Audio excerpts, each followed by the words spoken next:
Today, I'm going to show you a simple science experiment that you can try at home to learn about density.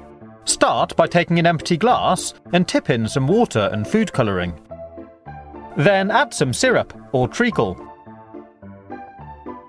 And I'm going to add a little bit more water to make the layer a bit thicker. Then finally, fill the glass up with some oil and leave it to settle for about 15 minutes. These liquids separate out into different layers because they're different densities and they don't mix. The syrup has the highest density, so it sits on the bottom, and the oil, which has the lowest density, rises to the top. Try dropping different objects in to see what happens. If we drop this metal nut in, which is really dense, you can see it sinks right to the bottom.